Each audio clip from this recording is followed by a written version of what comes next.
In front of us today is the Corsair K63 mechanical wireless gaming keyboard.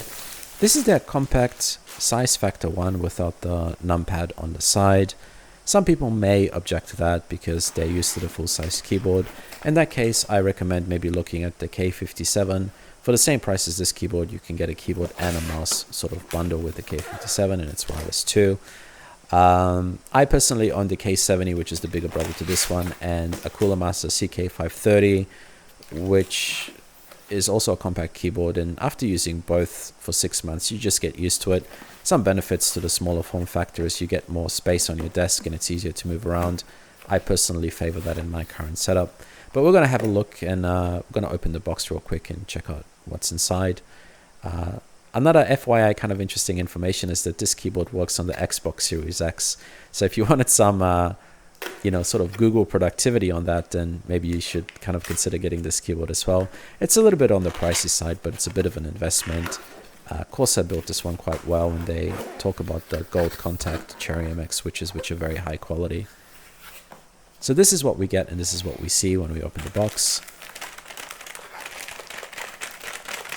Very minimalist design, very nice design. I've gone for the Cherry MX red switches. I personally love those, but other people may go for sort of different ones depending on their usage and their preference and style.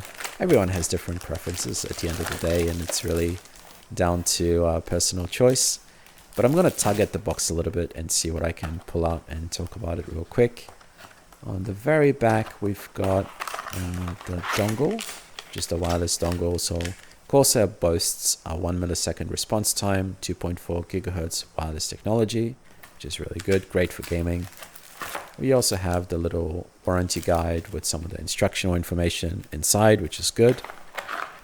Surprisingly as well, Corsair gives us one of these, which is cool, which is an actual cable. So if you wanted to use the keyboard with a cable, you can, or just to charge it, it's there as an option for you, which is great. And we'll see what else we can pull out in the back and find. We've got the soft wrist rest, which is pretty cool. We're gonna take that out, have a look at it. So initial feel, it feels really good, very soft rubbers. Actually, the whole keyboard as well is very soft. But on the back, I don't really like those hooks. Those hooks that you see, they're a bit of a point of failure. I prefer the sort of design that the Coolermaster CK530 has, where it's just one magnet. And I hope that Corsair maybe goes down that route in the future.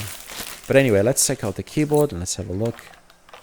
Keys are very soft, first impression. Feels quite light.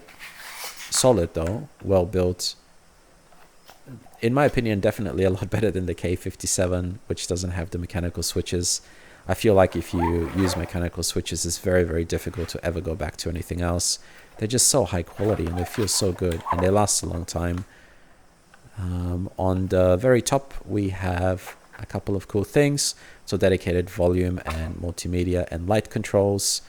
Not quite as good as the way that the K70 model is. I really like the volume control on the K70, that metallic volume thing that you turn up and turn down or flick forward and flick backwards.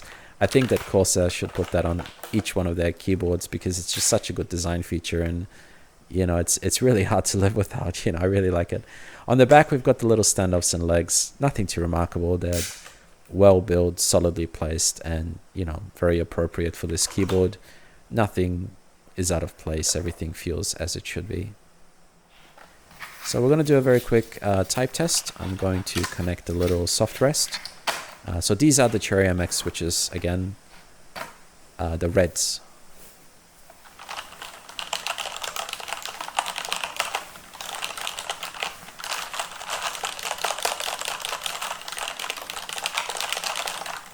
So there you go, guys. That's the sound. I'm personally in love with this. I really like it. I think it's excellent. And I'll see if I can remove that sticker on the very top, and then we can try the keyboard out.